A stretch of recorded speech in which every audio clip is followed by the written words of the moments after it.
The words hit Marcus Chen like a freight train derailing at full speed.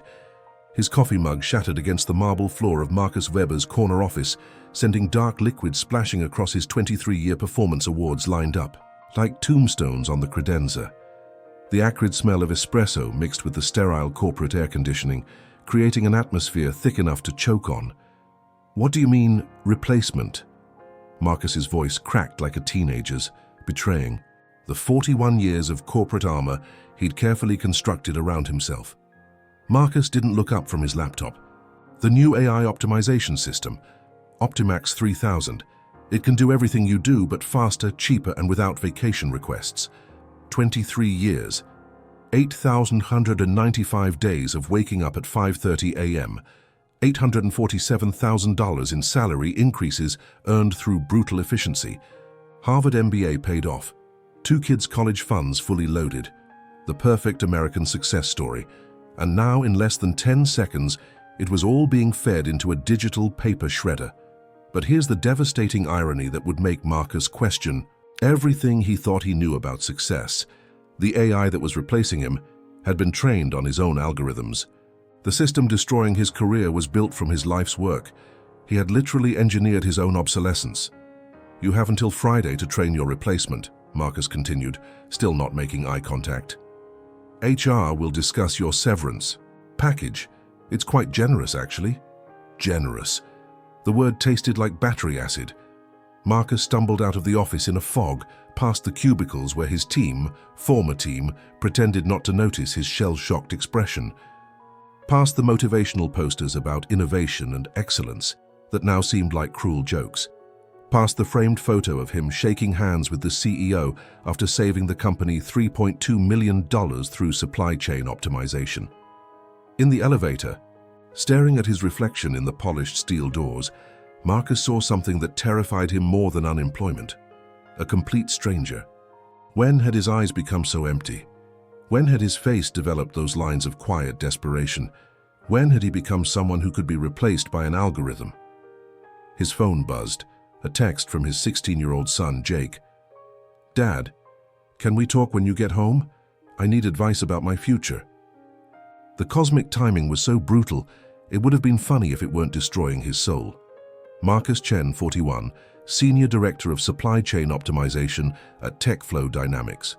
Known throughout the industry as the algorithm whisperer, the man who could find efficiency patterns where others saw chaos. His optimization models were taught in business schools. His TED Talk on human intelligence in digital systems had 2.3 million views. But sitting in his BMW in the company parking garage, hands shaking as he gripped the steering wheel, Marcus realized he had optimized everything in his life except the one thing that mattered most: purpose. For 23 years, he had been solving other people's problems with mathematical precision while ignoring the growing void in his own chest. He had become a master of artificial intelligence while developing complete ignorance about his own authentic intelligence, the whispers of direction that his soul had been trying to send him for decades. The drive home was a blur of suburban perfection that felt like a museum exhibit. The life of a successful American professional circa 2024.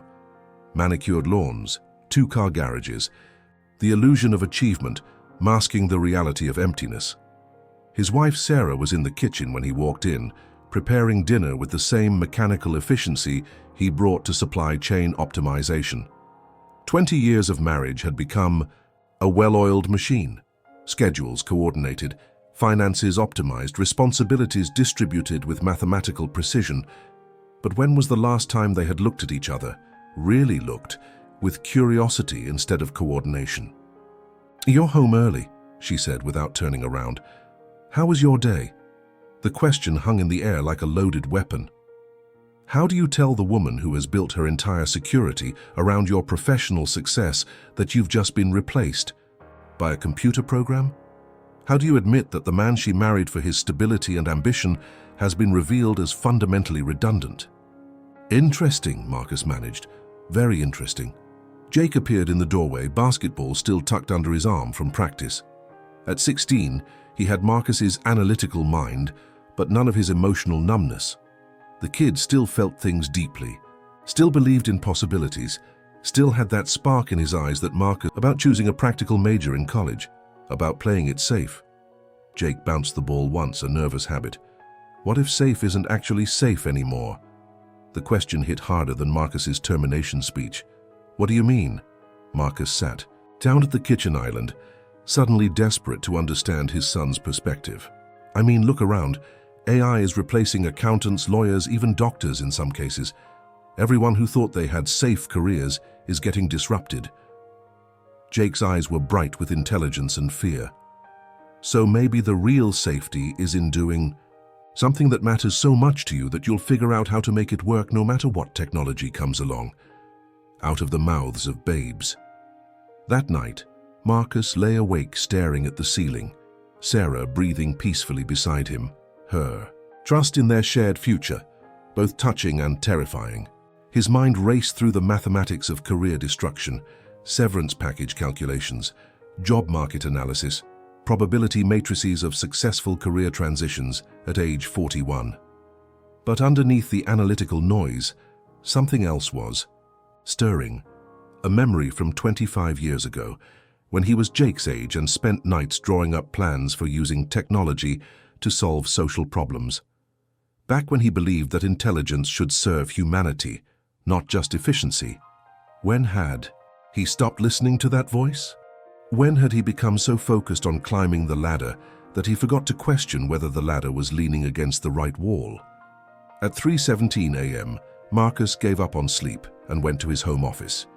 He pulled out a legal pad, actual paper, not a screen, and wrote at the top, "Things that energize me versus things that drain me." For the next 2 hours, he mapped his life with the same analytical precision he brought to supply chain optimization. But instead of tracking inventory and logistics, he tracked energy and meaning. The results were devastating and illuminating. Everything that drained him was related to optimizing systems for profit maximization. Everything that energized him was related to optimizing systems for human welfare. The pattern was so clear, it was embarrassing that he'd never seen it before.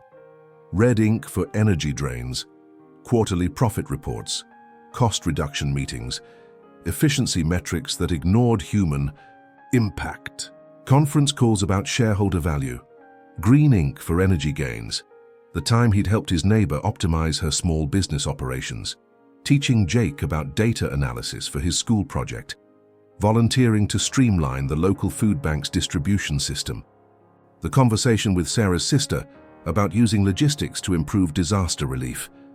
The map was predominantly red, with small islands of green scattered like oases in a desert. But those green islands had something in common.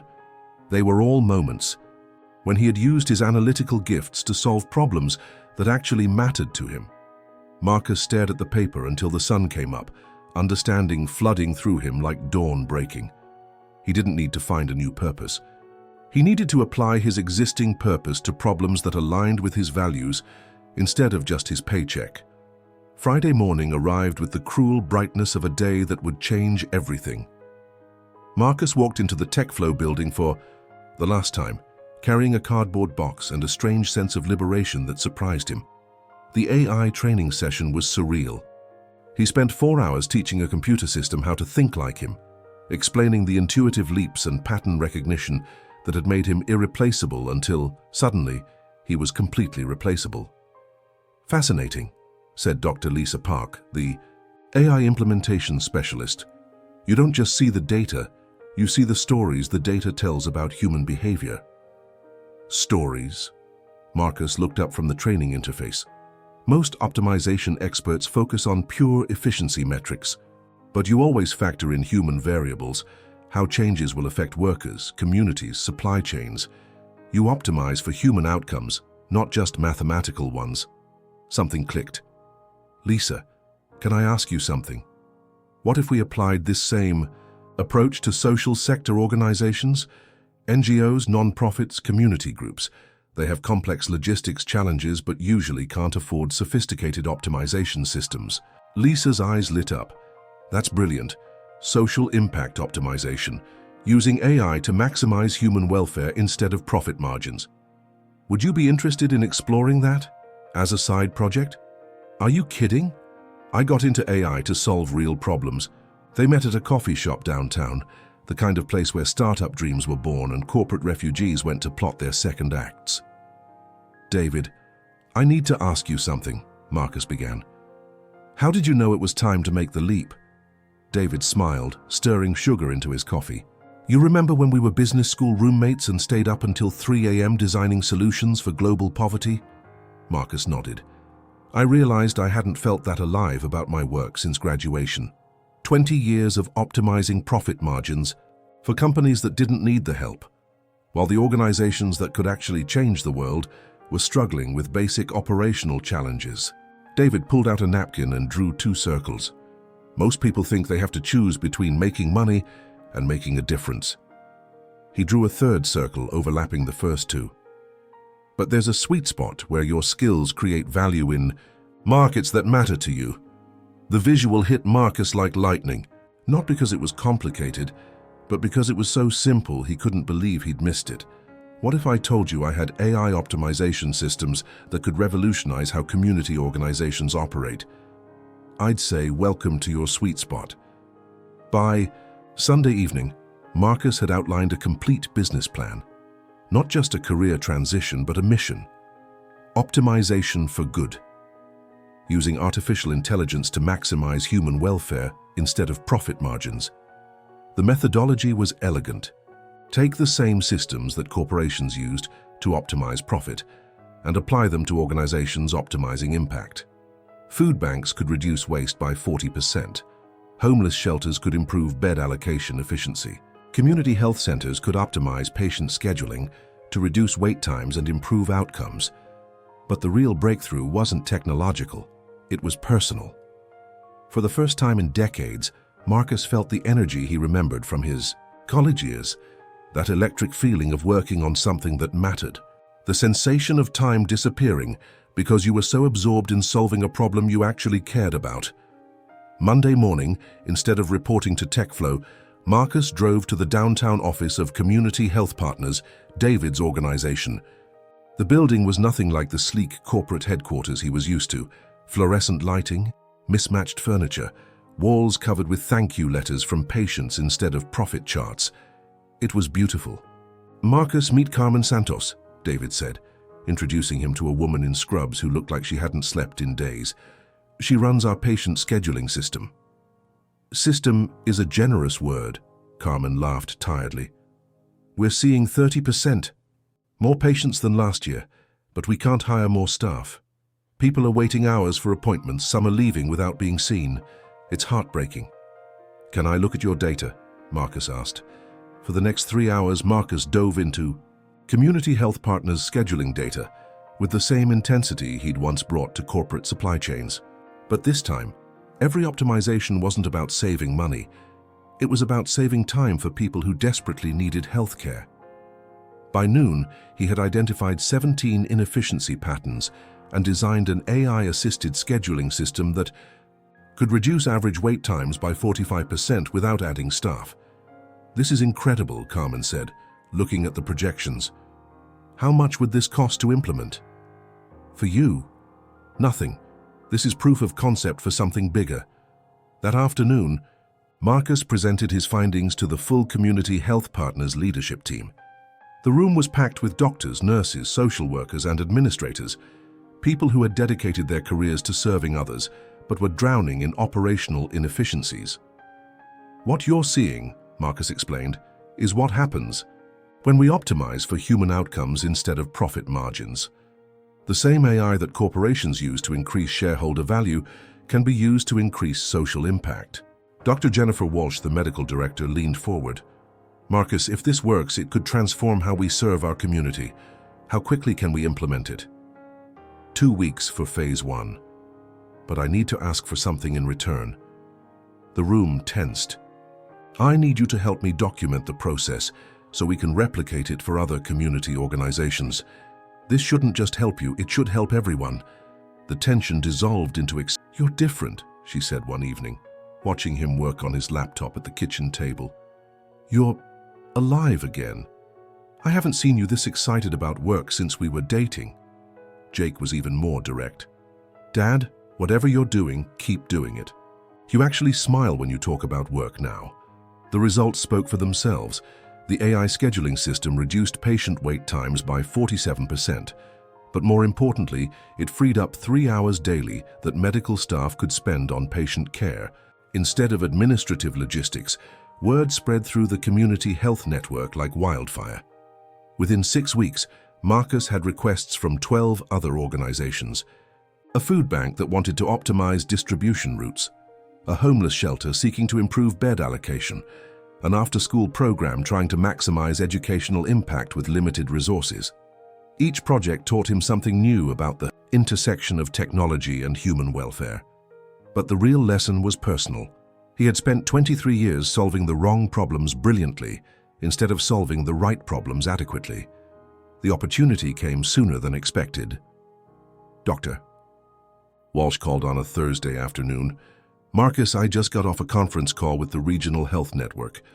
They want to fund a pilot program to implement your optimization system across 50 community health centers.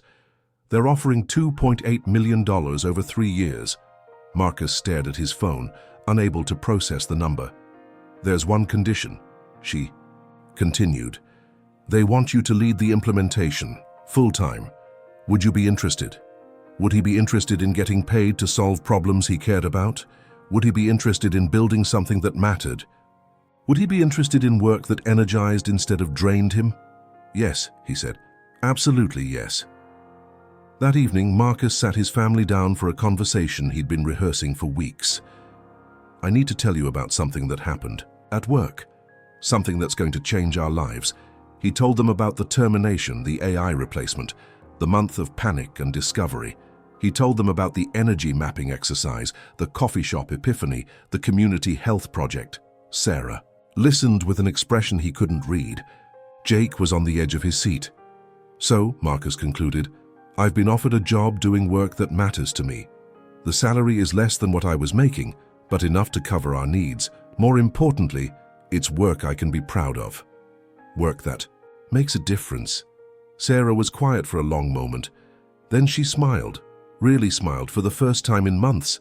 "Marcus, do you remember what you were like when we first met? You were passionate about using technology to solve real problems. You had this energy, this sense of purpose." She reached across the table and took his hand. "I've been waiting 20 years for that person to come back." Jake's response was even simpler. "Dad, I'm proud of you." 6 months later, Marcus stood in the same downtown coffee shop where he'd had his breakthrough conversation with David, but this time he was the one being asked for advice. Jennifer, a 30-something marketing executive, sat across from him with the same expression of quiet desperation he remembered seeing in his own mirror. "I feel like I'm living someone else's life," she said. "I'm successful on paper, but I wake up every morning feeling empty. How do you find purpose without destroying everything you've built?" Marcus pulled out a napkin and drew the same 3 circles David had shown him months earlier. "The secret isn't choosing between security and purpose," he said. "It's finding where your skills create value in markets that matter to you." He showed her the whisper map methodology he'd developed, the systematic approach to tracking energy patterns and identifying authentic direction signals. For 30 days, track 3 things daily: one moment that drains your energy, one that's neutral, and one that energizes you. At the end of the month, look for patterns in the energizing moments. I guarantee you'll discover applications for your existing skills that you never considered. Jennifer looked skeptical. "That sounds too simple." The best solutions usually are. We make it complicated because we're afraid it might actually work. The optimization for Goodian's program had expanded beyond Marcus's wildest projections. 57. Community organizations were now using AI systems optimized for human impact rather than profit maximization. The measurable results were staggering: 23% average reduction in operational costs, 31% improvement in service. Jake had chosen to major in computer science with a focus on AI for social good. "I want to build systems that solve real problems like you do, Dad." Sarah had started volunteering with the program, using her project management skills to help organizations implement the new systems. "It feels good to use my talents for something meaningful," she told him. The ripple effects continued expanding. Marcus had been invited to speak at conferences, consult with foundations, and advise startups focused on social impact technology. The Harvard Business Review had published his article on optimizing for human outcomes. The TED Talk proposal was under review, but the moment that crystallized everything happened on a random Tuesday afternoon. Marcus was visiting a community health center in East Oakland, checking on the implementation of the new scheduling system, when he overheard a conversation in the waiting room. An elderly woman was talking to her granddaughter. "Mia, I don't know what they changed here, but I used to wait 3 hours to see the doctor. Today I was in and out in 45 minutes. They even had time to sit and really listen to my questions." Marcus felt tears welling up, not from sadness, but from a kind of joy he'd never experienced in his corporate career. This was what optimization was supposed to feel like. This was what intelligence was supposed to serve. Walking back to his car, Marcus reflected on the journey from that devastating Friday morning to this moment of quiet triumph. The formula had revealed itself through experience. The Whisper Map. Equation, authentic energy, natural skills, X problems that matter, X possibility of impact. When all three elements align, energy doesn't just sustain itself, it multiplies exponentially. The three universal principles he now taught in workshops around the country. Chateau. The Whisper Principle. Purpose doesn't announce itself with fanfare. It whispers through moments of authentic energy.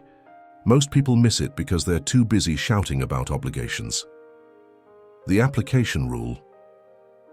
You already possess the skills you need. The breakthrough comes from applying existing abilities to problems that energize you, not abandoning your abilities for completely new fields. The integration law. Sustainable transformation happens by weaving purpose into your current life structure, not by demolishing everything you've built. Marcus had started teaching Whisper Map workshops for professionals experiencing what he now called success syndrome, the paradox of achieving external markers of success while feeling internally empty. The methodology worked because it was based on energy tracking rather than abstract soul-searching. Participants spent 30 days mapping their daily energy patterns, then identified practical applications for their skills in areas that generated authentic enthusiasm. The success rate was remarkable. 78% of participants reported finding meaningful applications for their existing skills within 60 days.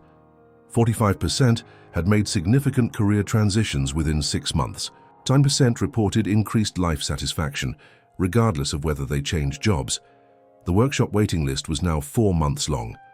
Marcus's phone buzzed with a text from Jake. "Dad, got accepted to the MIT program on AI for social impact. Thanks for showing me it's possible to use technology to make the world better, instead of just making rich people richer." Another text, this one from Sarah. "Proud of you, not just for what you've accomplished, but for who you've become."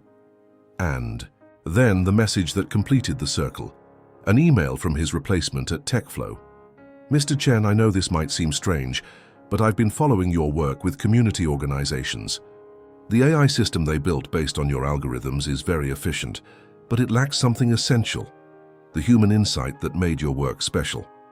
I'm wondering if you might be interested in consulting with us on how to incorporate social impact considerations into our optimization models. It turns out that efficiency without purpose feels hollow, even for an AI system." Marcus laughed out loud, remembering his bitter thoughts 6 months earlier about engineering his own obsolescence. Instead, he had engineered his own evolution. He was no longer competing with artificial intelligence. He was collaborating with it to amplify human intelligence in service of human welfare. That evening, Marcus stood in his backyard watching Sarah tend to the vegetable garden she'd started, another sign of their family's shift toward more meaningful activities. Jake was inside working on a project to optimize study schedules for underprivileged students. The house hummed with the energy. Unknown number, but something made him answer. "Mr. Chen, this is Dr. Amanda Foster from the Gates Foundation. We've been following your Optimization for Good program. We're wondering if you'd be interested in discussing how to scale this approach globally." We're looking at an initial funding commitment of 50 million over 5 years. Marcus looked up at the stars beginning to appear in the darkening sky, thinking about the conversation with Jake that had started this entire journey. The question that had cut through decades of career conditioning: what if safe isn't actually safe anymore? His son had been right. The real safety wasn't in playing it safe. The real safety was in doing work so aligned with your authentic abilities and values that you'd find a way to make it work no matter what disruptions came along. The irony was perfect. Getting fired had been the best thing that ever happened to him. "Dr. Foster," Marcus said, "I'm very interested. But first, let me ask you something. Are you familiar with the concept of whisper mapping?" As he began explaining the methodology that had transformed his life, Marcus realized he was no longer the man who had been replaced by an algorithm. He had become something better, a human being using technology to amplify human potential rather than replace it. The whisper that had been trying to reach him for 23 years had finally been heard, and it was only the beginning. Your assignment for the next 7 days: create your own whisper map. Track 3 daily moments. 1 that drains your energy, 1 neutral, and 1 that energizes you. After 7 days, look for patterns in your energizing moments. Then ask yourself the question that will change your life: how can I apply what I already do well to problems that actually matter to me? Your zone of possible purpose is waiting. You just need to stop ignoring the whispers